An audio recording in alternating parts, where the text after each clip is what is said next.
everyone. Can everyone hear me? Cool. Well, thanks for coming out, everybody. Welcome to the Meadkrieger Meadery for the Dr. Jackson Crawford speaking event. We really appreciate you all coming down. If I could just ask you to keep your phones on vibrate or silent. If you need another drink or any food or anything, please go to the bar, but try to keep it down and try not to be super disruptive. It's very cramped in here, so we're going to be all up in each other's space, but just please be respectful. It is awesome. I believe that's it. Without any further ado, please welcome Dr. Jackson Crawford.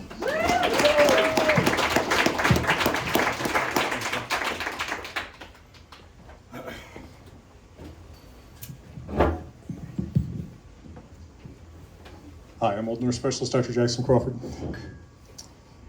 Oh, usually that's a laugh line.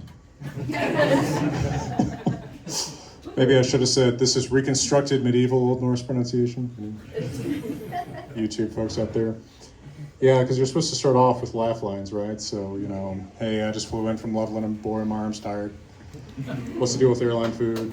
Whatever. Actually, I will start you off because I'm reminded of something sitting here with a slightly funny story, or maybe miserable story. The last public talk that I did was down in San Antonio earlier this month. And I was sitting at the airport coming back, and I sat down at one of those tables where you can work on your laptop or whatever, right? And I heard the boarding call for my flight. And so, I'm sitting there working on my laptop, and I pull out this briefcase, which I love. Right, it's a sweet briefcase. I bought this for myself, my first royalty check ever. And I put it down like this to slide my laptop into it. Okay, I've seen it like this, right? And this part comes down, and I've got this belt buckle that's a Ceratosaurus, right? A theropod dinosaur skull with its mouth open. And the latch of this briefcase catches on the teeth of this dinosaur. And so I start closing my briefcase and it's like stuck, right? So I look around and I'm in a room as packed as this is, or like an airport, the area is as packed as this is, and there's lots of kids around and stuff. So I'm like, But after about 3 seconds of this, I realized I cannot sit here trying to get my belt buckle loose from this latch. I have got to break one or the other, right? And just see which one breaks. So I yank up hard on this, and unfortunately, it was my beloved briefcase latch that broke. So it's a shame. But I think Indiana Jones wears it kind of open, so maybe I can still rip him off a little bit.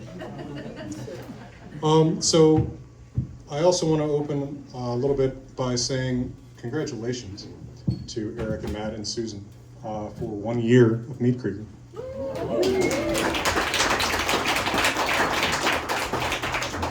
This is a very fine establishment. I don't drink, but I'm told the meat is very good. The tap water is certainly good. So the meat's gotta be, right? And this is the first of, it's my second event here, but it's the first of my regular monthly events here. So starting, last Wednesday of February, I'll be here the last Wednesday of the month doing stuff like this. And so we kind of had the notion that we would start kind of a little cycle, do like a 12, kind of a little bit of a theme set of 12. Talks about Norse myth, of course, also answering whatever questions you folks have, or addressing whatever things you want to talk about. Let me be a resource to you. But I thought tonight start off by talking a little bit about the creation myth. Why not start with that and kind of work our way to Ragnarok for the December one. After all, the holidays always feel a little bit like the end of the world to me. So that'll be great. They certainly did this year. My standout memory from this Christmas is my mom accusing my brother of reading the lottery tickets that he gave her as a stocking stuffer. That was amazing. You knew these were going to lose. How would you know? Like, all of them lose. Anyway. So talk a little bit about the creation myth. That's why I've got my copies of the Old Norse text of the Poetic and Prose Edda here. But I also thought that I would mention a really neat thing that's happened. You may or may not know that there's been a lot of Rune news lately. So speaking of the beginning of things, beginning of Meadkrieger a year ago, the beginning of the world, of the creation myth, we're also getting closer and closer to the beginning of runes. So the very earliest known writing in runes was discovered just last year. You may or may not have heard about this, but a discovery in Norway that's dated to as early as 8025, maybe a little bit later than that, but it doesn't have to be, I mean, the next oldest that we knew about was from 8160. So that pushes runes back a good more than a century in terms of confirmed datable inscriptions. But just a few days ago, not even a week ago, was the public announcement of the second oldest known inscription in runes. So this comes from Denmark. You all heard about this one? Yeah. I like the one, yeah. So this is on a knife blade. It's about 3 inches long, so about 3/4 length of this. Golden represent, spider go. But it says probably, and I've got a video that I put up about this earlier this week. There's some wiggle room about this interpretation, but the most likely interpretation is it says hirila, which is a diminutive to an old root for sword, her, and then ila, the same diminutive suffix that's on the name of Attila. Right, so Attila's name, we actually don't know the name of Attila in Hunnish. We only know what his Gothic mercenaries called him, which was Attila, which means little daddy. No joke. I know that sounds ridiculous, but like Atta is the Gothic affectionate word for dad, and then Ila is a diminutive, right? Like in Spanish, ito or ita, right? So muñeca, doll, muñequita, like little doll. So it seems to say little sword. So is it that the knife itself is the little sword, or is it maybe the name of the person who's the owner of it or the maker of it or something like that? It was found, interestingly, buried under an urn. So it is part of a funerary context. Possibly this is, the possession of the deceased. Whether that's the name of the deceased or the person who made the knife for the deceased, who knows? But it could be a person's name, or it could be just that little sword, meaning the knife. Anyway, so it's been a big, year and a month for runes, because also last year we found out about the earliest known inscription with a mention by name of a Norse god. So I see a lot more heads nodding about this one. News about this one got around, but this was an inscription from 300s, maybe to 400 AD from Denmark that actually mentioned the name of Odin in an inscription that read wonderfully cryptically, "He is Odin's man." So that was pretty cool. So I just thought I'd open up with a little bit of that. Questions or remarks concerning any of those finds? I have a YouTube channel. If you look up my name, you can find more stuff about this. So what I thought I would do is just sort of the main meat and potatoes of tonight is talk a little bit about the creation myth as the first of our sort of 12 trips through the Norse cosmos over this next year. And of course, where do we read about this? Primarily in the usual sources for Norse myth, Poetic Edda and the Prose Edda. I've translated the Poetic Edda, which inevitably leads people to ask me, when is your translation of the Prose Edda coming? Someday. Right now I am teaching a online Zoom course in Old Norse that has 181 students. Can you believe that? I mean, some niche subject, right? I mean, there's a lot of interesting stuff out there. That's taken a lot of time. And that's using my new textbook in Old Norse, which is my next book with Hackett Publishing. This was the first one. And then once that book is all done, then I'll start really getting into the Prose Edda in earnest. Of course, if you're not familiar, difference between the Poetic Edda and the Prose Edda, it's not my fault that their names sound so similar. I am merely the messenger. Edda is originally the title given to a book by Snorri Sturluson. This is my edition of it that's super beat up from being used for 15 years. Snorri Sturluson was an Icelandic chieftain who in about the 1220s decided that nobody was composing good Old Norse poetry anymore. They were into all this fancy new French and English rhyming stuff, so he wanted to teach people how to write real Old Norse poetry. But to do that, he also had to teach them about the myths that traditional Old Norse poetry makes a lot of references to. And his country had converted to Christianity about 200 years before, so people also weren't hearing and telling these stories the same way.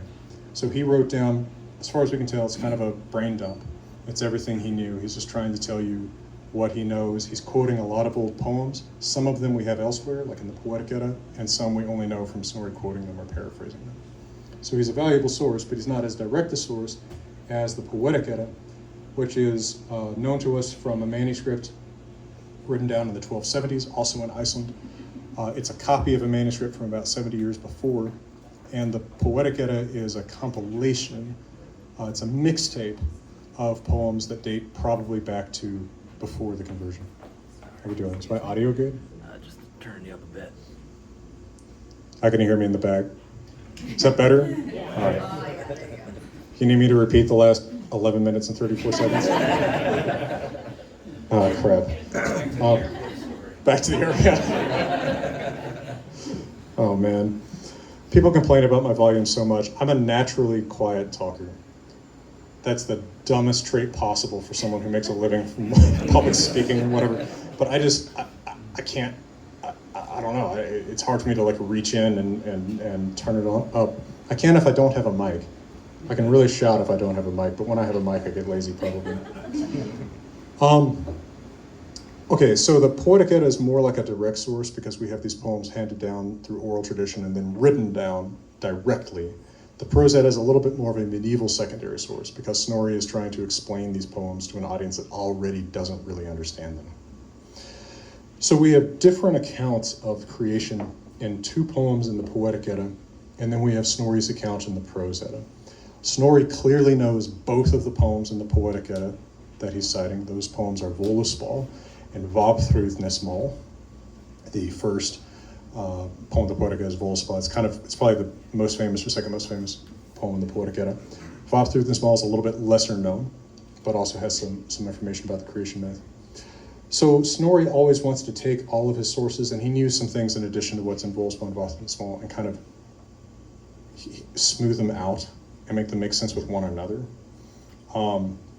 If you're familiar with the concept of a gospel harmony, like when people try to take Matthew, Mark, Luke, and John and make one story out of them, but it doesn't quite work because like things happen out of sequence and like there's stories that are in one that aren't in the other.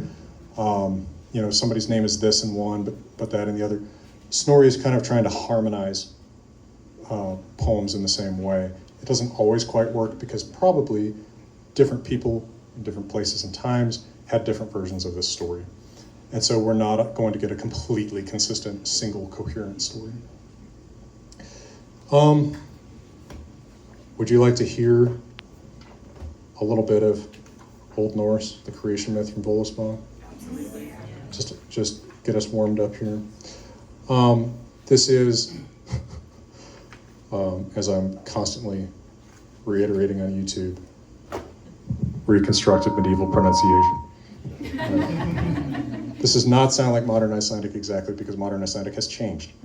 A lot of people don't realize that. Interestingly, Icelanders usually do, but then people will be like, I read the Wikipedia article in Icelandic. That does not sound like Icelandic. Yeah, I know, it's old Icelandic. All right. Hljóðsbið ek allar helgar kindir meri og minni mogo heimdallar vildu að ek valfóður vel fram telja forn spjall fyrra þegar fremstum mann. Ek man jodna árum borna þá horðum mig höda hóðu. Níu mannak heima, níu íviðjor, mjótvið meran fjörmold meðan. It's the first two stanzas of Völuspá. And what we have is a volva, which is to say a witch or seeress who is probably dead. In the Norse mindset, a dead person is inherently wiser than a living one because the dead are on the other side of the veil, right?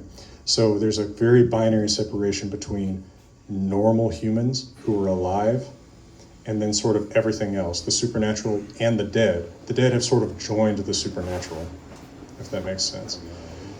So a witch or a seeress who's able to see deep into the past and deep into the future is even more able to do that once she's transcended the limits of being alive. Right?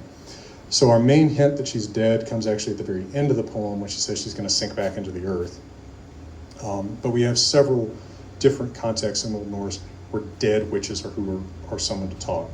So there's another poem in the collection of Eddic poems called Baldur's Draumar, Baldur's Dreams, where Odin wakes up a dead witch and asks her about his son Baldur's bad dreams, which mean exactly what they seem to mean.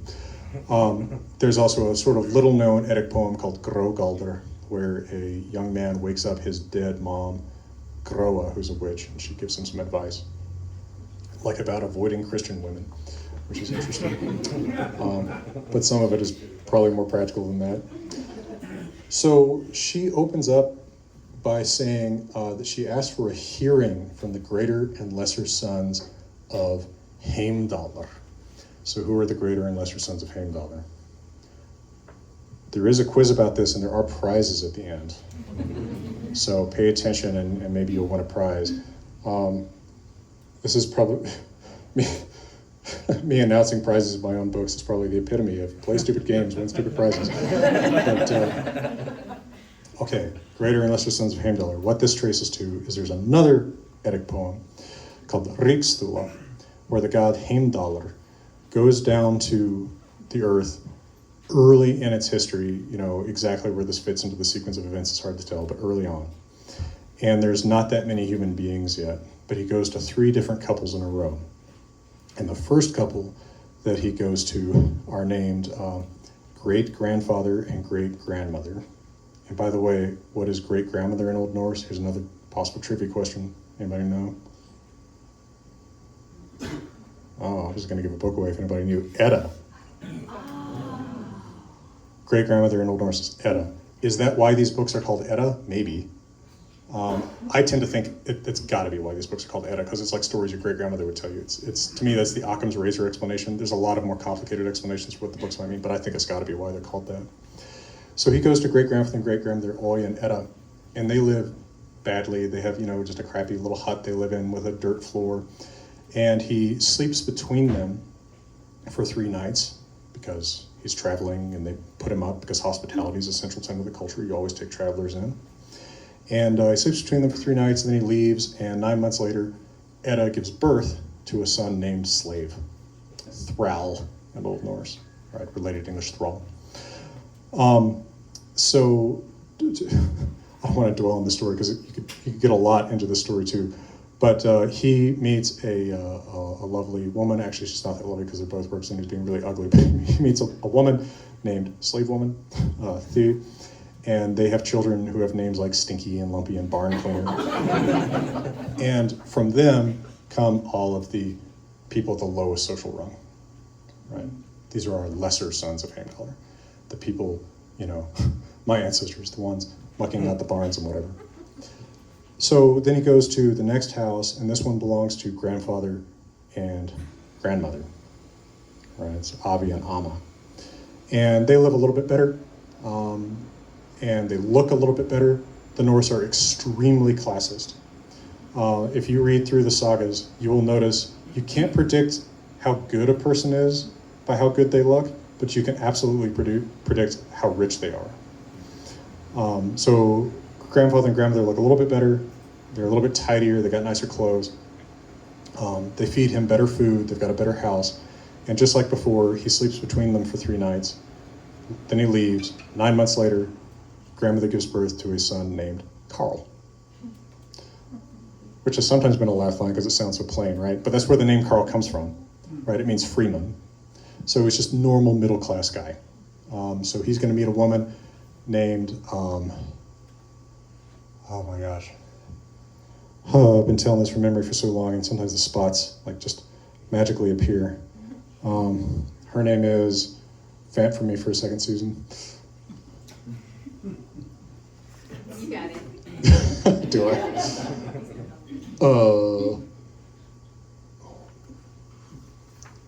It's a testament to how often I flip through these things that I can usually spot stuff pretty fast. Trivia question. Oh, this is the daughter-in-law. So dumb name. That's why I didn't remember it. Anyway, their sons are things like Smith and Drenger, right? The ultimate Norse complement word, right? Like reckless fighter. Just, your normal middle class backbone of society people. The third couple that Heimdallr sleeps between have a really nice house. They look fantastic. And they feed him a wonderful meal. And their names are, obviously, father and mother, right? We're going down the generations here. So they're Fadir and Modir, in Old Norse, by the way. These languages are deeply related. He sleeps between them for 3 nights in a much nicer bed, that's pointed out. And then he leaves, and 9 months later, mother gives birth to Jarl, which is nobleman, the Norse nobleman, cognate with our word Earl. Jarl will marry a woman named She-Eagle, which is pretty rad. And their sons will have all kinds of noble names. Their names are effectively like Duke and Lord and stuff like that. But his youngest son is named King. And King meets Heimdallr, his whatever he is, other dad or something. I don't know how this works. Bendelian squares are difficult to make out of mythical genealogies. He meets Heimdallr the god, who teaches him to do all the things a king needs to know how to do, write in runes, shoot a bow, fight with a sword, ride a horse, all that stuff. And then the poem, actually, this particular poem, Yggdrasil, that I'm talking about, ends kind of cryptically because because it's probably not complete. The manuscript just stops. We don't have the next page probably, but the last stanza that we get, he's been shooting birds. He's just been wasting his time shooting birds with his bow and arrow. And a crow comes down and says, "Hey, buddy, this is a real waste of your time. You should be killing men." And he's like, "Interesting, It's like, give me details. Who should I be killing?" He's like, "Well, so-and-so and so-and-so across the river have more money than you." And he's like, sounds good. And so is born the Norse war king. So when she opens up by saying greater and lesser sons of Heimdallr, she's almost certainly referring to us. Greater and lesser sons because we're descended from the higher or lower classes that Heimdallr fathered. I think that it's really worth dwelling on that for a moment because we wouldn't know this story from the manuscript Völuspá, right? It is so haphazard, the stuff that we actually have written down and preserved. It's such an accident, the things that did get preserved. If it weren't for this other manuscript that's got Yggdrasil in it, we wouldn't understand what she's talking about when she says greater and lesser sons of Heimdallr, right? Who's that? Like, we don't hear about any other kids Heimdallr has.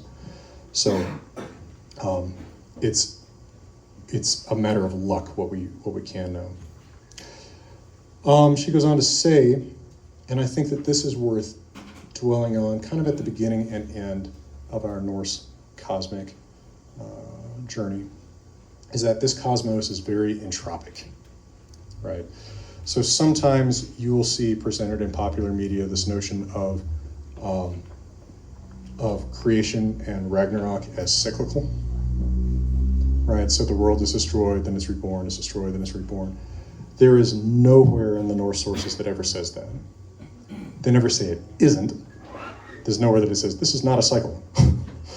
I don't know how or why you would say that. In fact, I'm not sure what cycle would be in Old Norse. I guess I can know what it is in modern SNX Hringraus, but I don't know if that word dates to Old Norse times. It doesn't sound like it would.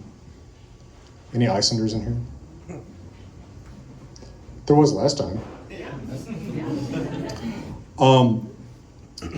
Yeah, so they never say it's a cycle. They never say it's not. I tend to think it's not. I tend to think that it truly is a pessimistic universe. So she says in stanza 2 that the enemies of the gods, the Jotnar, existed before the gods. And I just want to dwell on that for a moment because they will also outlive them, right? The gods will be killed by their enemies. It's also worth perhaps dwelling a moment early in this process on what to call the enemies of the gods. I struggle with this because the typical Old Norse term is Yotun. What that literally means is something more like eater, right? Devourer, consumer, something like that. It's from the same root as our word eat. If that sounds odd, Old Norse has a lot of places where there's a J before where we have an E. Consider Yotun, eat, but Jord, earth, hjarta, heart. So there's actually a regular linguistic correspondence here. Typically, the translation has been giant. That is the traditional English translation. And in the early 2010s, when I was working on this, I still used that term because it was just what everybody used. But over the years, I got more and more uncomfortable with it because I feel like it just always gives people the wrong impression. Anytime, it seems like by default, when I look on popular media or just online, fan media, things like this depicting the Norse cosmos, I so often see the gods' enemies depicted as being bigger than they are, or even being like a totally different species, right? Like in the Marvel movies, they're blue, I think, right? But they look just like the gods. And in fact, the gods are descended from them, right? So they're like rival families. In a sense, the gods are kind of the screw-up kids that left, they're the better kids, but in a way, like they left the family they grew up in and are now rivals to them. The gods all have, like at a minimum, the major gods, almost without exception, have one parent who is a Yotun. So, beginning in 2020, 21, when I was working on doing, any of y'all know what the Great Courses is? Wow. That's a lot. It's actually like a high percentage of an audience. So some of y'all probably still know what a catalog is. Right? Because that's how they mostly advertise, right? Sometimes, like when I was teaching undergrads, I'd have to say, all right, this is paper. Your parents used to get stuff like this in the mail that advertised it. Yes, no, you couldn't click on it. But I did the Norse mythology course, the Great Courses.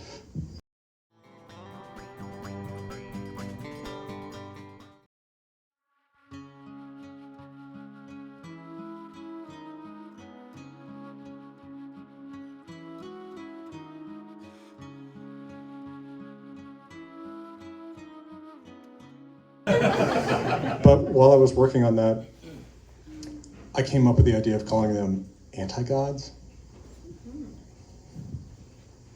I kind of like it. If I have my druthers, I'll just call them the Jotnar, right? Just use the Old Norse term and it reduces confusion. But if people don't know that term, anti-god, I think it's a little bit more appropriate than giant. Just gives you the wrong impression. Yeah. Does giant, or where's the word giant come from? Is that like a literal translation? No, not at all. I think the reason for it is actually early translators wanting it to look more like Greek and Roman myth, because who are the enemies of the gods in Greek myth? The Titans. Yeah. I think it's actually meant to make it more like that. But there's no size difference. And I think that's what, unfortunately, that name implies. So she says, I remember them. They were here before the gods. I remember 9 worlds. I remember the great tree of fate below the earth, so the seed of Yggdrasil when it was still below the earth. She remembers Imir. Imir, Y-M-I-R, is the first living being in the Norse cosmos, and he is a Yotun, right? It's not a god. Curiously, my professional background is largely in linguistics, so I'm always my antennae are extra sharpened to word origins and things like that.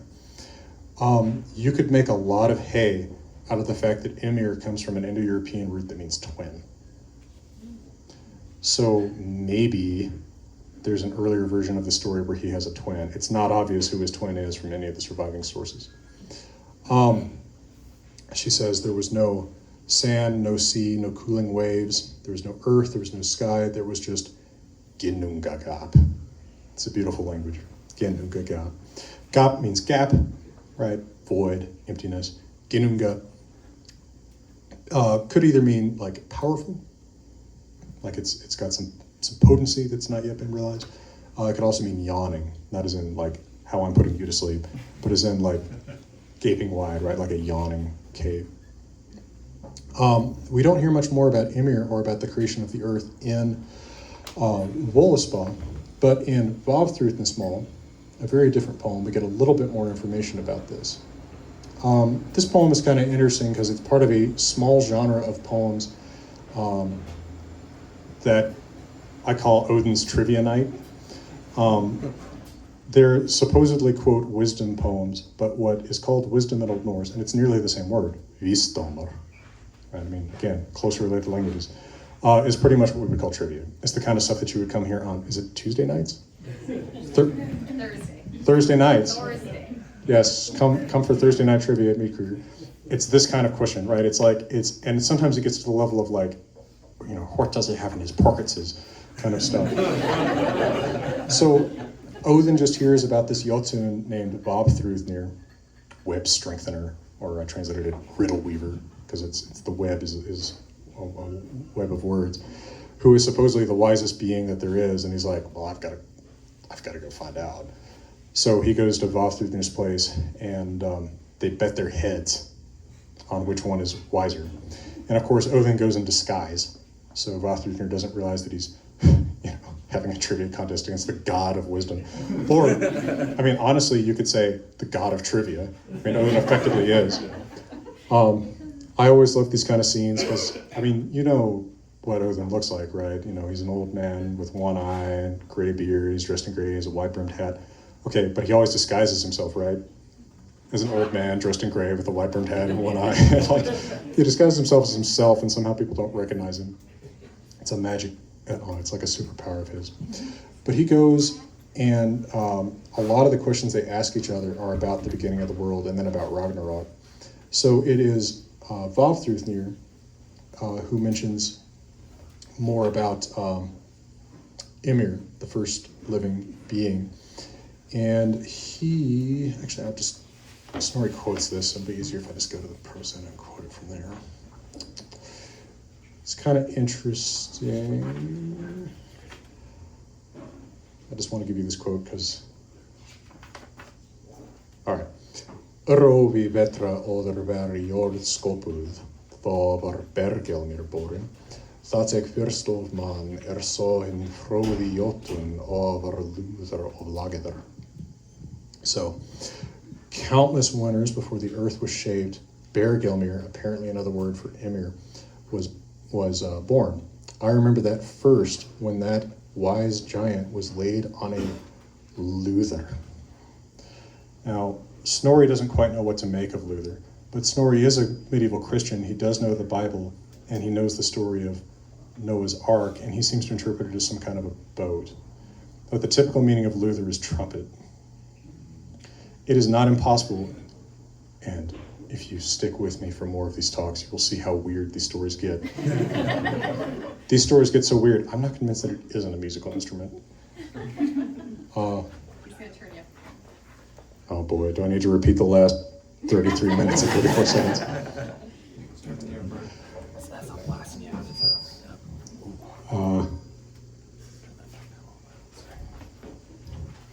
Now I have to like re-warm up with more jokes.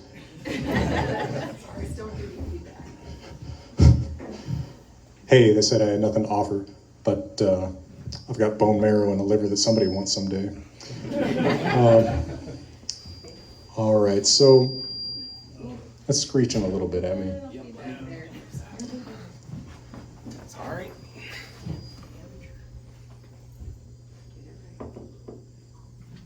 Test. All right. We'll get it.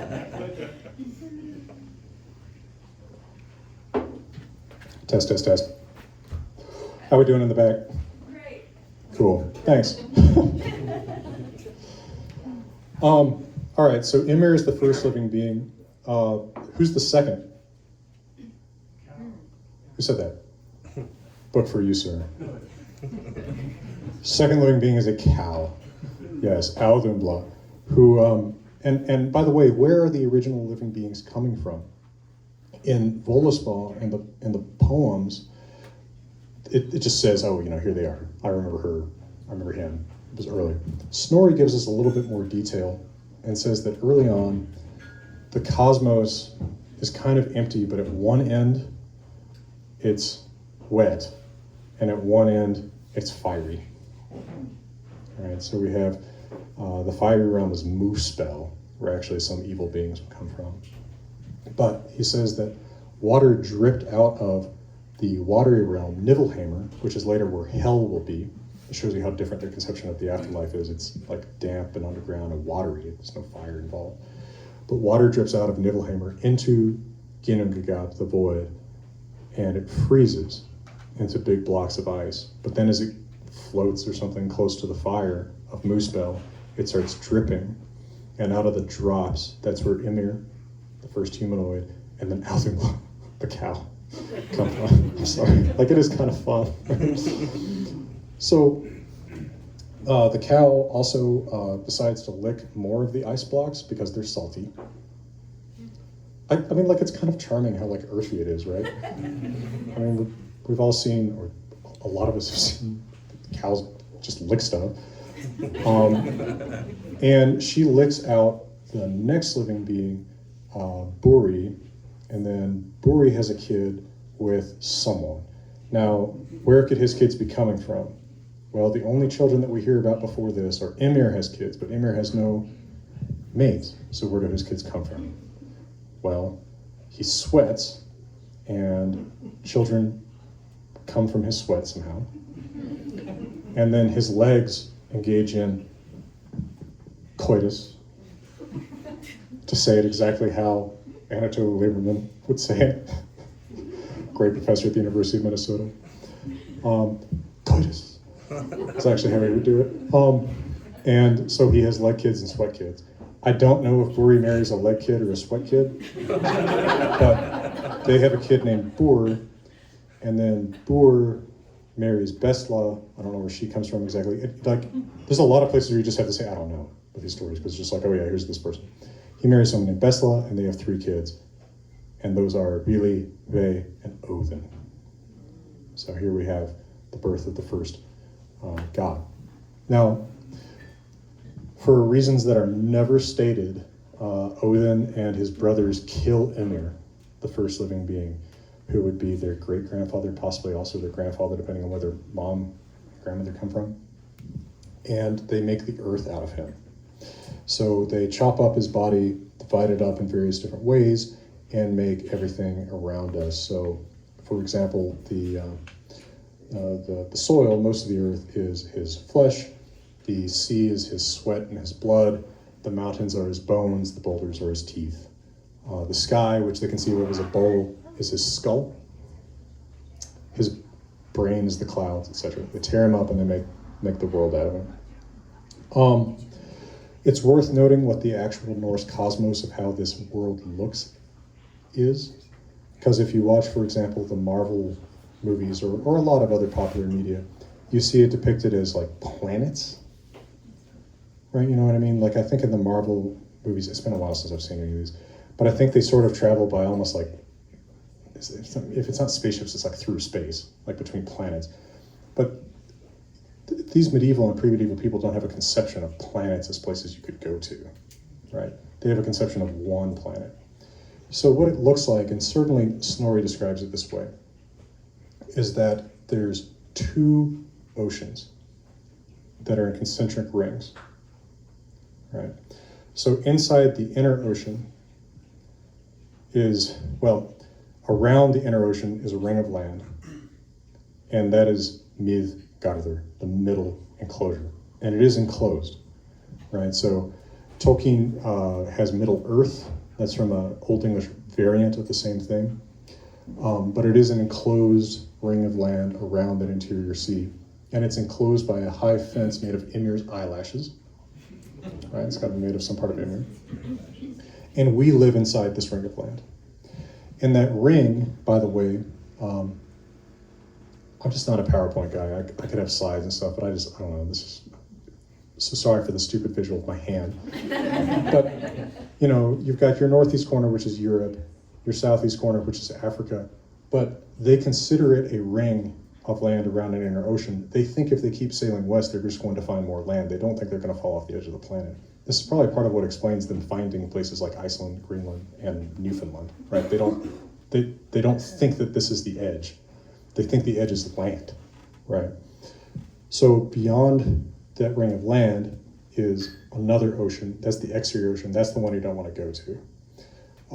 There doesn't seem to be any idea that they've actually ever been there. Like it's kind of in the mythic distance, right? To the east from a European perspective, to the west from a New World perspective. And in that ocean dwells, and we'll have to talk about this in a later one because there's an interesting story behind this, but that's where Jormungandr, the Midgard serpent, is. The enormous serpent that circles the whole realm and bites his tail at the end. And then beyond that, there is more land, but that's Yotun Hamar. And by the way, it's plural. This is something that's not often captured in translations, but the realm of the giants, Jotnar, anti-gods, whatever you want to call them, is plural. It's not called one home, it's called multiple homes. Yotun Hamar, the Yotun homes, because it's huge. It's an expanse well beyond that outer ocean. And then where are the gods? They're somewhere above us in this kind of middle area within the encircling sea. It's not clear if we're supposed to understand that as like they're in the sky or if they're on a high peak, Olympus-like. But at any rate, they're above us somewhere. And that realm is Osgarður, which is also surrounded by a wall, which that wall has its own story, which we'll get back to. That's later sort of in the cosmos. But that has a ridiculously fun story about it. All right, so Odin and his brothers destroy their great-grandfather Imir, and from him they make all of this. And then there's other realms we hear about. Famously, there's 9 realms. Notice how I say 9 realms, not 9 worlds. That's a studied thing. I don't want to imply that it's planets. All right, this is for me teaching this for a long time. The word they actually use is Heimar, home. 9 homes, Niu Heimar. In fact, that's right there in Volsval when she says, I remember 9 homes or 9 worlds. We actually can't count up to 9 from the ones that are ever mentioned. The main action of all of our stories occurs on Midgard, where we live, Osgarður, where the gods live, Jotunheimar, where their enemies live, and then Hell, which is underneath, where the dead are. Okay, questions or remarks? Well, here, yes. So quick question, when you're talking about those 9 realms, as I see them, it's not necessarily that all 9 of them are concentric out from the center. Yeah, but some are below, some are above. Yeah, but right, Midgard is in the middle, mid. Osgard is above. Jotunheimar is around. Hell is below. But where is Vanaheimar, where the Vanir gods originally lived? It's never made clear. Where is Ulfheimar, where the elves are from? Where is Svartalfaheimar, where the black elves are from? Right, like it's not clear where these places are relative to everything else and relative to each other. When they count to 9 realms, that may actually be a poetic convention rather than a reflection of how many they thought there were, because 9 is a special number to the Norse. 9 comes up in many, many, many contexts, right? There's 9 realms. Odin, when he hangs himself, he hangs for 9 days. We often find units of 9 in stanzas, for example, like here's 9 bits of advice or something like that. Heimdallr is the son of 9 moms. That's a party. It's a party.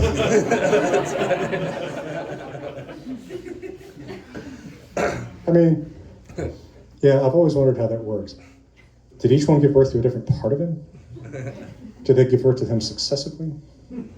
I don't know. Sweating up.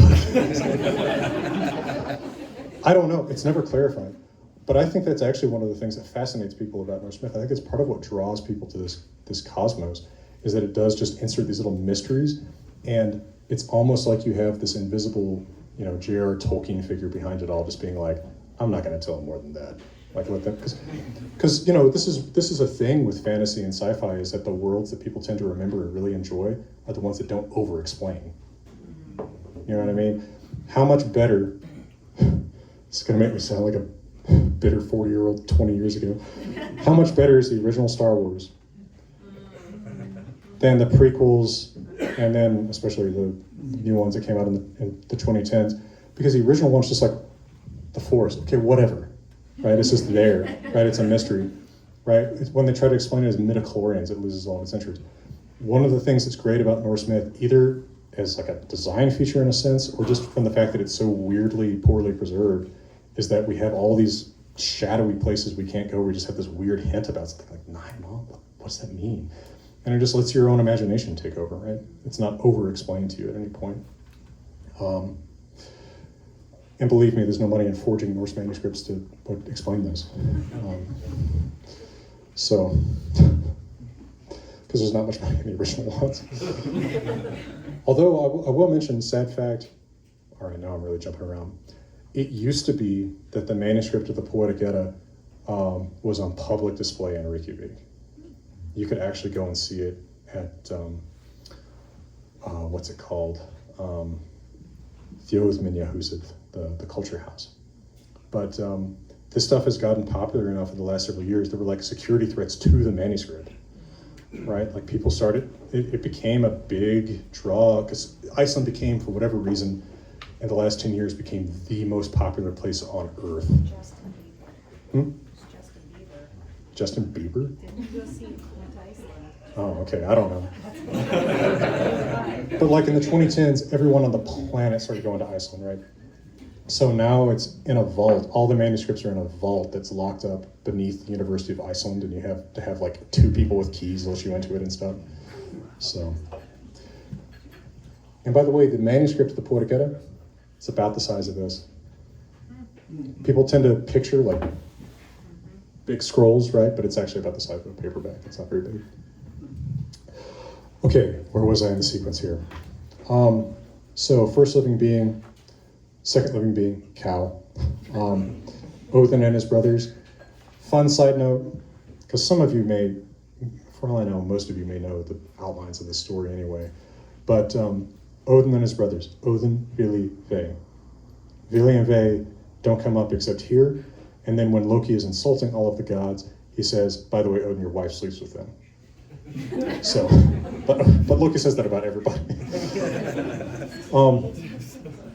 But it's interesting to note, so I mentioned that Old Norse and English closely related languages, and there's interesting correspondences between them, right? Like I pointed out that often where we have an EA, they have a JA or J-Hoko, right? Earth, Jord, Heart, Hjarta. Okay, notice something else. Where English has WO or WU, Old Norse doesn't have any W or V. So word, orth, wolf, ulvr. Okay?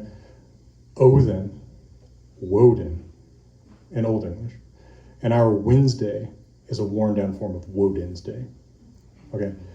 All right, so in Proto-Norse, right, because Old Norse isn't the original, it's not the oldest stage of this language, it's an earlier stage of it.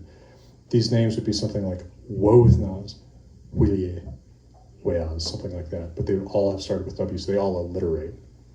And Old Norse poetry is alliterative, right? So if you go through pick up any part of the Poetic Edda, and you'll hear the alliteration. Oder bors synir bjóðum ipthu, þeir miðgar maran skopu. Right? Ba, ba, ba, ba. So a lot of times you actually get names really close together that are really, really similar because they want to alliterate. So it's almost like the opposite of our storytelling. Where if I stand up here and I tell you a story about Danny, Dennis, and David, you're going to really hate that I'm that I'm not using their last names, right? Because it's like, come on, I can't keep track of these. But that's one reason why it's sort of hard to keep track of the names, because typically names that are a lot alike come really close to each other. So, fun little culture difference that's causing that. We hear about, in Völuspá, the creation of sun, moon, and stars. There's an alternative explanation that Snorri also cites in the Prose Edda, where the sun and the moon are living beings. But it seems like there's 2 different tracks that Snorri is drawing from, because Valthr the Small kind of hints at them being living beings too. It seems like the kind of maybe more mainstream picture that we're reading in Völuspá is that they're sparks from Muspel. They're part of the fire of that original fiery side of the cosmos that the gods are putting into something and then hanging in the right places. But then Valthr the Small and Snorri also cite this version where there's like a father of the sun, a father of the moon. And Snorri tells a really convoluted story about that I don't know the age of, but doesn't have any reference in any of the old poems. We read, continuing in Voluspa, the gods meet to appoint the times of the day, the times of the night. They meet to make their tools and to play chess with golden chess pieces, or not really chess, nevatavl. But board game, chess-like. And then, if any of you ever read Voluspa, first poem of the Poetic Edda? Okay, so we have 8 stanzas, which are pretty much what I've just paraphrased and or read to you, okay? And then starting in stanza 9 and going to stanza 16, it is a list of dwarf names. If you've ever read Voluspa, you know what I'm talking about. So we skip from, the gods made the sun and the moon and the stars, and then they gathered together and decided to make the dwarves. And their names were Sleepy. I joke, but some of those dwarf names would actually be super familiar to you if you haven't heard these before. Fili, Kili, Thorin, Oakenshield. There are 2 different dwarves in this list, but Thorin and Oakenshield. Bomber. So J.R.R. Tolkien, for whatever reason, when he wrote The Hobbit, I don't think he ever knew what a sensation it was going to be. He was just kind of writing it for his kids originally, right? But he took all of the dwarf names from Voluspa. And oddly, the name Gandalf. So Gandalfur is a dwarf name in this list. So I think that's pretty great.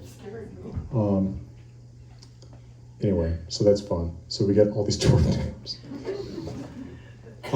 Then someone, Odin presumably and his brothers, or Odin, Hunir, and someone named Lother, according to Voluspa. We don't know who Lother is. He only occurs in this one place, and Hunir doesn't occur in many more places.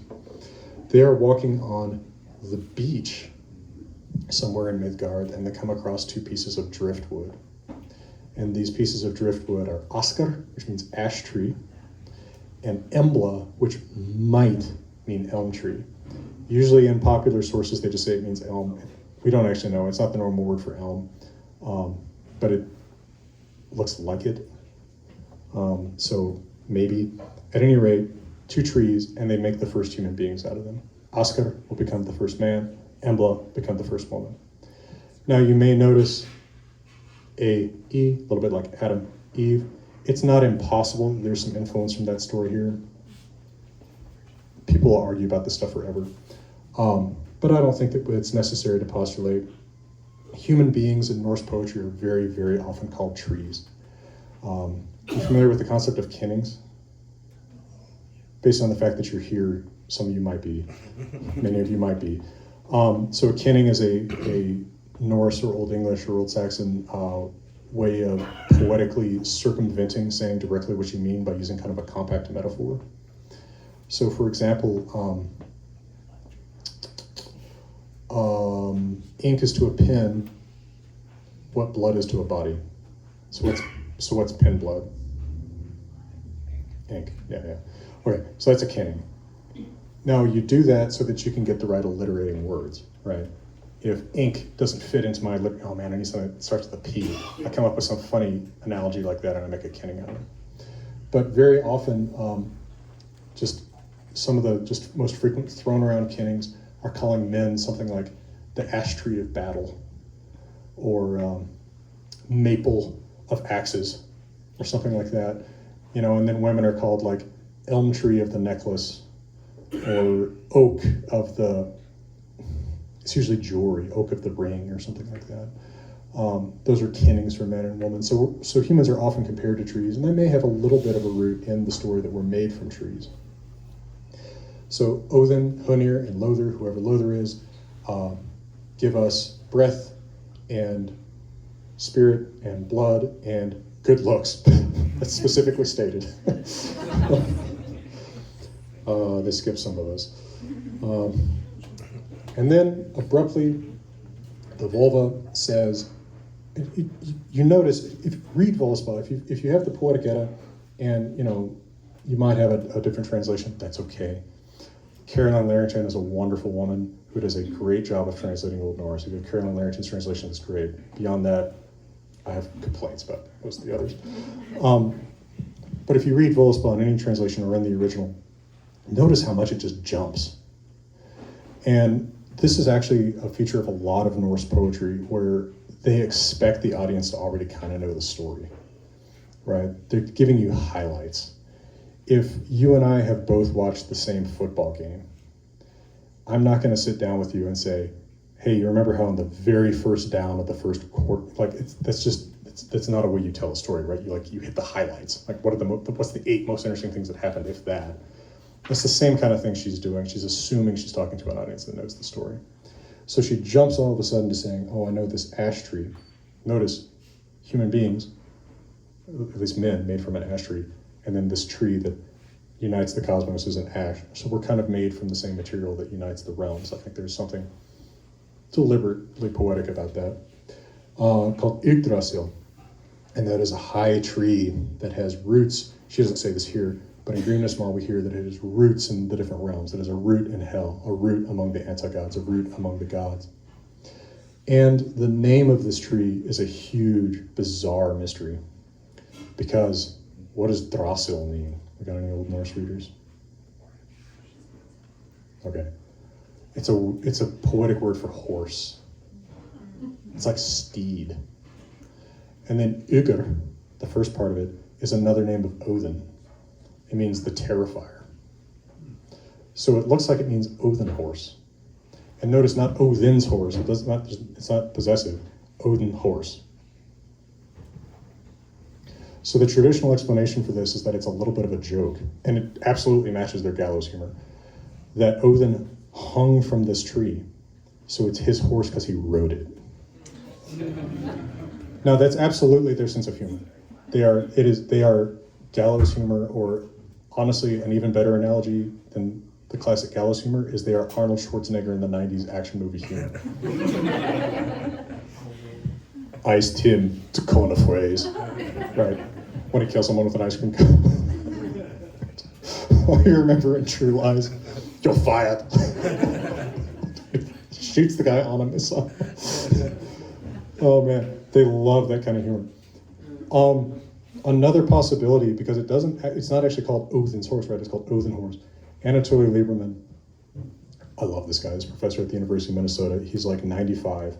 He's the nicest guy in the world, and he's like your picture of a college professor, right? He's got like the patches, and like he talks with all these interesting hand gestures.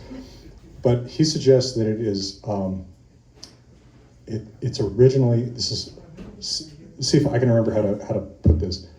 He says that it's originally not the name of the tree, but the name of Odin and his horse together, conceived of as kind of a centaur, which is rock and roll. There's no particular evidence for this, but it's an interesting idea. And that if you notice in the earliest places where this tree is named, it's not just called Yggdrasil, it's called Yggdrasil's Asker, the ash tree of Yggdrasil. So he says what we're looking at is that it's originally it's Odin's tree. And then people forget that Yggdrasil is a name of Odin, like together with his horse, and the name gets reapplied to the tree. That seems plausible too. But at any rate, it has its roots in these different realms, and beneath one of the roots is a well called Urðarbrunnar, which is where Urður, the being who determines our fates, is. Now, Urður has 2 sisters, Verðandi and Skuld, and depending on the popular presentation of Norse myth that you read or watch, you'll hear a lot of different explanations of what their names mean. Probably the most grating to me is that they mean past, present, and future, which is way too pat. Urður, the main one, the one who's usually mentioned, her name is exactly cognate with the word weird in English. If you've ever read Beowulf, Beowulf talks a ton about weird, and what he means by it is fate. I believe the reason that it comes to mean strange in modern English is because of Shakespeare. Because the weird sisters are the fateful sisters, and they get reinterpreted as like just the odd sisters. But Urður, so that name actually has a past tense valence. If you just dig into the Indo-European roots, what you're looking at is a word that means like what has happened. So it's almost perhaps, if we're not reading too much into the name, a little bit of a karmic notion. what has happened that feeds into the fate that comes later. And then there's Verðandi, which means happening. And then there's skuld, which is the exact cognate of the English word should. So it's like what has happened, what is happening, and what is obligated. Right? So they sit by this well, and for every being that is born, God, human, dwarf, whatever, they carve our fate. So that's another thing that a lot of popular media mixes up, because they get mixed up with the Moirai of Greek myth, who weave our fates. But the Norns, which is what Brother and sister are called, they carve our fate. They carve out, they whittle our fates out. I'm going to close this to do a Q&A here in a moment. So, but since I've passed an hour, I'll conclude with just a quick thought about fate and how it works in the Norse cosmos, which will be a good lead on to next time whenever tickets go on sale for the February one. In the Norse conception of things, you have a particular day that you're destined to die. You don't know that day unless you meet like just the right dead witch. And you don't know how you're going to die, but there's a day you're going to die. So let's say for me, it's January, this is the 26th, right? Let's say it's today, January 26th, 2024. All right. Today, I don't know if this is the day I'm going to die, but this is the day I'm going to die no matter what. I step out this door later and someone shouts, "Nice hat, idiot," or something like that. Now, in our world, I should just ignore that and go home, right? In the Norse conception of the cosmos, what should I do? Fight that guy. Yeah. Why? He assaulted you. Yeah. But also because if I'm going to die, I would die today anyway. Right? If I'm not going to die, I'm not going to die today anyway. So I should fight him, because the only way to go to the good afterlife is to die fighting. You see what I mean? So if I don't fight this guy, I'm going to go home and a piano from the apartment above me is going to fall on me, right? And then I go to hell, right? He1L. It's not fiery. It's not a place where I'm punished, but it's not interesting, right? Yeah, it's boring. It's like you have to sit and listen to me for the rest of eternity. It's like you eat, you drink, you sleep. It's like weirdly corporeal, but it's not interesting. But in Valhalla, or Valhalla, anglicized, you know, you're with the best warriors of all time. I mean, you have to fight and kill each other every day. But so, you know, it hurts. But at the end of the day, you get resurrected again, or like semi-resurrected, whatever it means. You come back to living in the afterlife, and you feast with them and stuff. And then, you know, at the end of the world at Ragnarok, you're going to fight alongside Odin. I mean, it's much radder. So if you're a man, all women go to hell.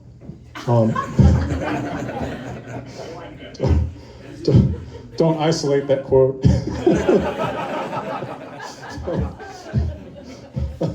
I pray to you. But women don't have it. Women don't have this option. I'm sorry. But men have the option, at least, if we die in battle, we get to Valhalla, not to hell. So you cannot control your fate beyond to choose how you die. And of course, this is a very martial culture. I mean, a culture, maybe not quite way up there to like Aztec or Lakota levels of hyper-martial, hyper-masculine, but close. Like if we call Aztec or Lakota like 100, this is like a 94, right? And part of what encourages that is, this guy insulted you, yeah, kill him. Right? Because I mean, like maybe this is your ticket to Valhalla. Right? I shouldn't do more story time. No, I should go to question and answer, but I'll mention a story I could tell. There's a famous saga where this guy gets hit in the face accidentally at a horse fight. Okay, because there's no Monday Night Football. So what do? You know, you get your rowdy neighbors together and you have your horses fight. And so these two guys are like whacking their horses with sticks to get them to fight. And one of them accidentally whacks the other guy in the face. But you are legally obligated to avenge injuries done to you physically. But the guy's like, okay, whatever, you know, he didn't intend to hit me. But his dad relentlessly relentlessly roasts him about it, right? Like, I mean, it's wonderful how long it goes on. He just trolls the hell out of him for weeks. Like, he just wakes him up a few days later and he's like, oh, you're sleeping kind of late, son. It's like, well, yeah, there's not that much work to do, this time of the year. And he's like, oh, I thought you probably still had a headache from when your neighbor hit you in the head and you didn't do anything about it. So finally his dad badgers him into fighting this guy. And it's great because they're like friends while they do it. This, twist my arm and I'll tell you the story in detail. But okay. Shortish, because I think we have to open the doors in 25 minutes, right?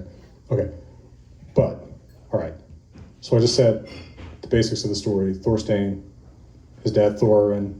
I think the guy who hits him in the face is Thorther. Everybody's named Thor something, right? But that's a good luck thing, right? Thor is the benevolent god who protects us. You want his protection in your name. I think 25% of names in Old Norse sagas contain Thor in them. Of course, this makes it a little hard for us to keep track of characters. Okay, so I told you this guy hits Thorstein in the face. Thorstein does end up going and killing him, but the really interesting thing, because his dad badgers him into it, the really interesting thing is that the guy that he kills, I think is Thorther, he works at the farm of a guy who I think is named Bjarni. I was just telling this from memory, right? Okay, Bjarni starts getting badgered by his wife, right? Because she's like, Bjarni, are you gonna let your neighbors just kill your employees?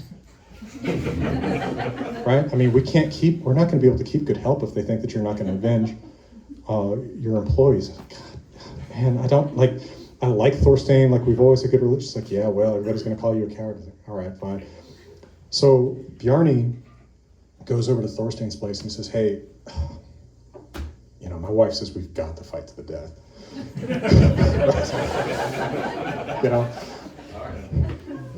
Women. But that is in fact a saying in Old Norse, cold. Notice the same word, cold. Erukvennaroth. Women's advice is cold. Because it's often women who are pushing men to do these things because they want to make sure that people think their family is going to protect them. So Thorstein says, yeah, that's cool, we should fight. But my dad is really old. I mean, he's really getting on in years. If you kill me, will you promise to take over the farm work for me or send somebody to take over the farm work here? And Bjarni says, it's not even necessary to ask. You're like, of course, right? And the reason they do this, and this is part of this Drengr code, right? So Drengr, D-R-E-N-G-R, is the ultimate compliment in Old Norse. It means a man who's reckless, but he's also very fair. And part of this reckless courage is I will take on extra obligations just to show how brave I am. It's like, if that's what it takes to fight you, taking over your farm work after I kill you, yeah, I'm up for it. So he says, okay, let me go tell my dad about it. So Thorstein goes inside and he goes to his aging, blind dad, and he says, hey, Bjarni's here, we're gonna fight to the death. And Thorstein, or his dad Thorin says, oh, good. Because I was really afraid that people were gonna start saying that I had a coward for a son. He says, yeah, okay, Dad. But first, I just wanted you to know that if he does kill me, he promised that he would take over the farm work or send somebody else to do it. And his dad says, oh, that's wonderful. What a Drengr. Like he's praising this guy who's about to maybe kill his son. So they go out to the creek side and they start fighting. And they're like complimenting each other the whole time. Like, nice one. Oh, yeah, oh, good. And notice how this politeness works. This is really central to this culture, and it's like very, very sensitive masculinity. It looks like maybe you're getting tired. Right? I'm not getting tired. Perhaps you're getting tired. It's like, you're right, I am a little tired. Let's pause for a moment and get a drink. So they both pause, they put their weapons down, they drink from the creek. And one of them, I think it's Thorstein, picks up Bjarni's sword. And if this was one of our movies, right, if this was John Wick or something, like instantly he's turning that sword around and putting it in his throat, right? But he picks it up and he says, "This is a nice sword. I don't remember you having this last time. I saw who made this?" Anyway, they have this whole conversation about the sword. He hands it back to him. They start fighting again. And then eventually Bjarni, the guy who's avenging his employee, says again, like, seems like, oh no, he says, "Oh, your shoe is untied," I think is what he says. "You want to stop so you can tie your shoe? I wouldn't want to take advantage of you." Right? It's almost kind of knightly, right? That kind of chivalry kind of thing. And so they pause, and while they're talking during this pause, he says, "You know, I think I would consider that employee that you killed compensated if I could get another employee out of the deal. Would you come work for me and we just call this even?" And he's like, "Of course." But you know, the social unit isn't the individual. The social unit is the family, the homestead, right? It's not necessarily, you know, like one person can die and like making you even, right? As long as the homesteads kind of remain at peace. By the way, it's incredible for a story written 800 years ago, but there is a comedy coda to this. Because they make up, and Thorstein says, "Yeah, I'll come work for you, Bernie." And Bernie says, "Okay, cool. Hey, can I go play a prank on your dad?" And Thorstein says, "Yeah, sure, go ahead." So Bjarni goes inside the house to the old blind Thorin, and he says, "Hey, Thorin, I wanted you to know your son is quite a dranger." This word occurs like 15 times in this saga, this very short saga. I killed him with weapons. There's a legal meaning to the phrase in Old Norse. I killed him with weapons. And the dad says, "Oh well, you know, that's too bad. If I'm hearing you right, you know, come closer. I think I'm hearing you wrong." And he fumbles around and he gets his own sword out and he tries to stab him. And then Bjarni's like, "Oh hey, come on, old man. I'm just kidding you. We made up. He's gonna come work for me. We're all good." And they all laugh and it's done. And I'll conclude this and ask for questions by telling you, you know how you laugh in Old Norse? Hlo, H-L long O. Hlo. So there you go. Right. Yeah, let me take your questions and then I'll figure out, I promised one of these books, so I'll figure out, and then I'll do some trivia to What did you answer? I just said cow. You got the cow, okay. You want to do some more trivia? Okay. Oh, how am I going to do this? So that I might be thought objective, why don't you tell me who actually like raises a hand first or something? Does that work? Yeah. Okay. So don't shout, raise your hand. What's the Old Norse word for great grandmother? Edda. That's right. EDDA. You're gonna sign these books too. Yeah, we'll sign it. Okay.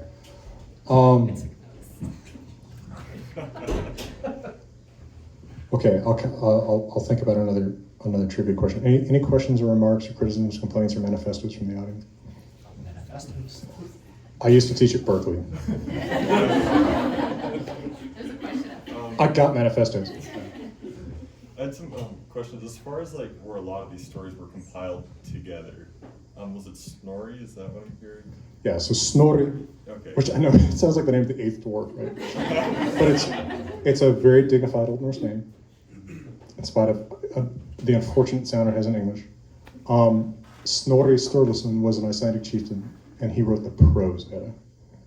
But then and he knew a lot of the poems orally, probably, that are in the poetic Edda. But then the poetic Edda is the actual meat of those poems as passed down orally. So without any of Snorri's or anybody else's explanation about it. It's straight, it's neat. Snorri is a medieval secondary source. Does that make sense? Yeah. So I was kind of wondering, like, how much of these stories are like through, his lens or him trying to make it presentable to like. That's a good question. Snorri, so like I said with the gospel harmony analogy, Snorri wants stories that don't originally go together. And he smashes things together in a way that probably isn't right to the original tradition. My favorite example of this, I mentioned that Old Norse poetry is alliterative, right? So they will pick and choose words to make them alliterate. So at the top of Yggdrasil, the tree, is a bird of prey. And depending on the poem, he's a hawk or an eagle. If we need to alliterate with H, he's a hawk. It's Old Norse helker, right? If we need to alliterate with just a vowel, because all vowels alliterate with each other, he's an eagle, Old Norse orm.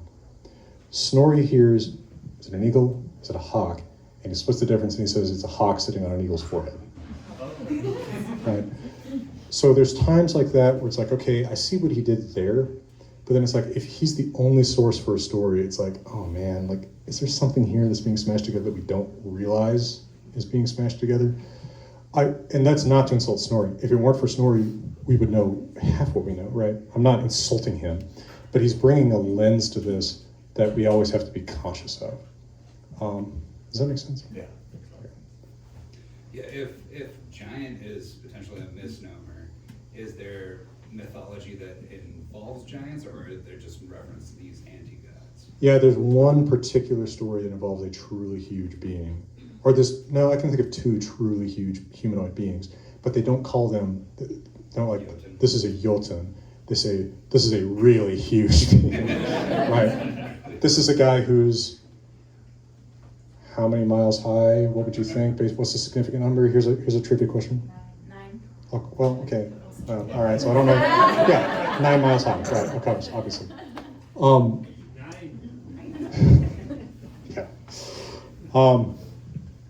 Yeah. But that's discussed very differently from the Jotnar, because the Jotnar and the gods breed all the time, right? I mean, Thor has lots of Jotun girlfriends. He also kills them all the time. But like, and Thor does not discriminate, because Thor kills a lot of the Jotun women too. Other questions, remarks, points? Yeah. So thinking specifically about the quantity of women who are pushing their husbands to incite a fight of some sort, being as we can't go to anywhere but hell, would that be a way of impacting those who are going to have the honor of fighting? I think you can take it that way too, if you look at it from a quasi, like almost theological perspective, right? But I think for the most part, it's a practical consideration that they have. Just we've got to make sure this family has a reputation that they protect their people. The sagas are amazingly secular, right? If religion comes into the stories of the human heroes, it's usually in the context of like he offered an offering to a god, or like, you know, it was his funeral, something like that. There's very little of people talking about like their personal faith in a deity or something like that. They don't bring up the afterlife very much. Actually, the main place in the sagas where any afterlife comes up is just somebody saying, I sent him to hell, right? Or I sent him to Valhalla, something like that. It comes up almost in the same way as we would say, see you in hell. Of course, Valentine's Day is coming up, right? It's going to be Valentine's Day before the next one of these, and we are in where but Loveland. So one thing you might think about saying to your significant other on Valentine's Day is see you in hell. Because, gentlemen, it's very romantic, right? Because, like, I will forego the honorable death in battle to join you in the afterlife. Consider it. See what she says. Get some roses and put it in a big red card. See you in Speaking of hell, I mean... I was just in Longmont. Yeah. Anyway, hell is... I'm not very astute at Norse culture or any culture really, but it seems like every freaking ancient culture has hell as the basis of, it's, the underworld, kind of thing. Why is that? I mean, is that typical of Norse culture, or is that typical of every culture? I can speak to this a little bit. I mean, the basic Norse concept of hell, the afterlife, is that it is the underground. It's where you put bodies, and it's extremely physical. If you dig into someone's grave, it's entirely likely in these stories that their corpse is going to talk to you and say, what are you doing in hell? right? The grave is hell. And I think from the notion that we are putting our dead into the earth and we're not seeing them anymore, maybe they're seeing each other down there, maybe they're like traveling around, like that's where they dwell now. And the way they talk about it is very, very physical. They're eating down there, they're drinking down there, right? They're left grave goods often, right?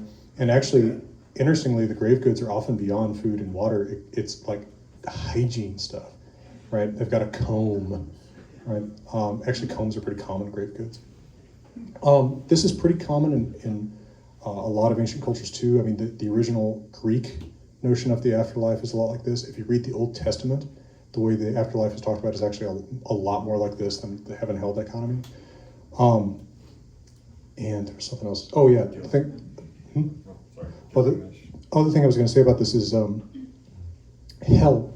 If we look at the origin of that word, so it goes back to the Proto-Indo-European root kel, because in Grimm's Law, which is how consonants change from Proto-Indo-European to Germanic, K's become H's. That kel is the same word as in Latin concealment. Hell is where you hide the dead. So there's, I think it's from this sort of fanciful notion that they're still down there doing something. And by the way, they come back all the time. There is an entire saga. I mean, there's tons of sagas that involve zombies, but there's one called Eyrbyggja Saga that's basically like the zombie outbreak saga. Because if one guy comes back, he can start bringing the others back. And he can kill other people and like keep them from going underground, and you suddenly just have this outbreak. And so this guy has to, this like put on farmer has to deal with the fact that his dad has become a zombie and he's turning all the other dead people around into zombies. I have no idea why this has not been made into a movie. Vikings versus zombies, I mean, like, that iron is hot. You know what I'm saying? I don't know why this has never been done. And like, I have literally pitched this to Disney. They weren't interested in that one. This was no joke.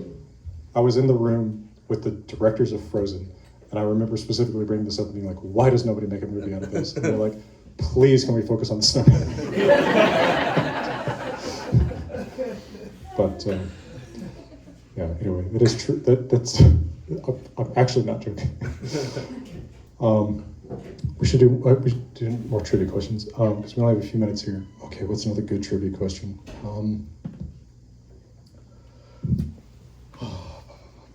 Okay, here's one. Slightly easier, and then I'll do a slightly harder one. So for the folks that got dragged in here, and then for the hardcore people. All right, slightly easier one. What English word, everyday English word, contains the name of the god Odin? Yeah. You got? All right. Book to you, sir. All right. All right, slightly harder one. In the Poetic Edda, there are two poems that I mentioned where we get talk about the creation. Name one of them. Voluspa? Right here. Ah. Right? Yeah. Based on where the voice seemed to be coming from. My eyes were closed. Sorry, I'm sitting on your lap almost. Let the camera show that you're not. And then name the other one. That's a really hard one. Gotta go easy. Bam, bam.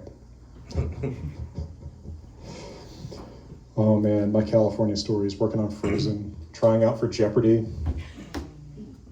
try out for Jeopardy? I did. I did not get on, but I met one of the writers for Riff Tracks, Mystery Science Theater 3000. Okay. And we've been friends ever since. What? And, That's fun. Yeah, I'm a huge fan.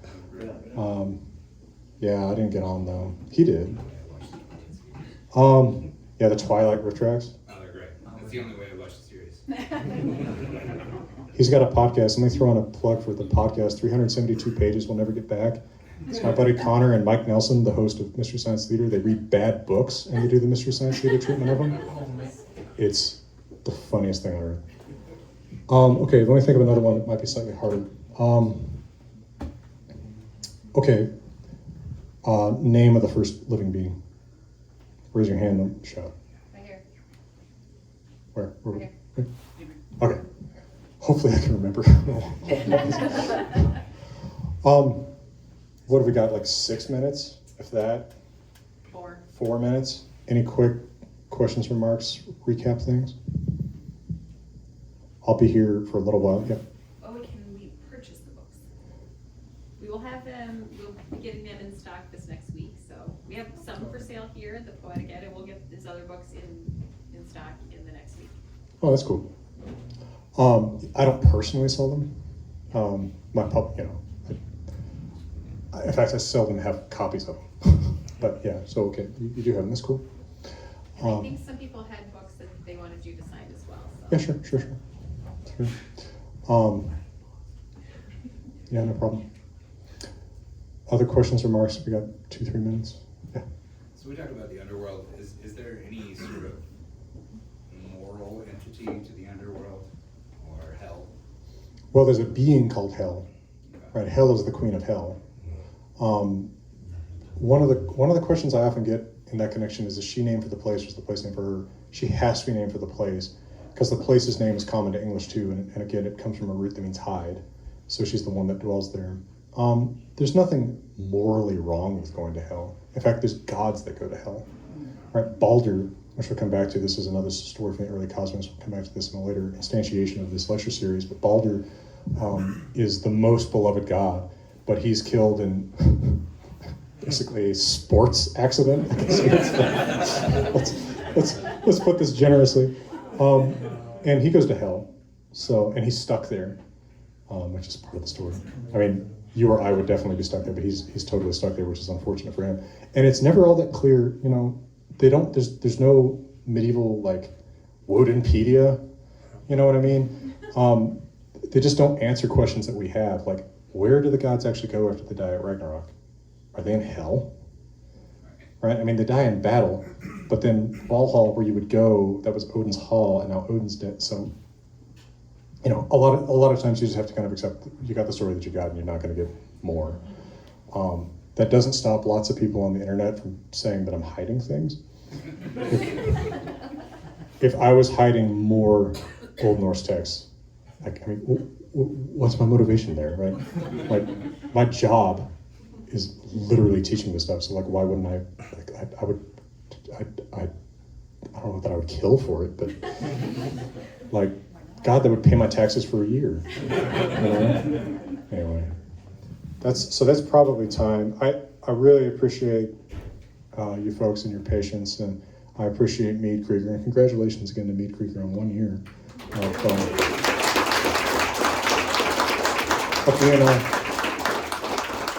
of being a wonderful place. So enjoy your mead, and till next time, I wish you all the best. Thank you.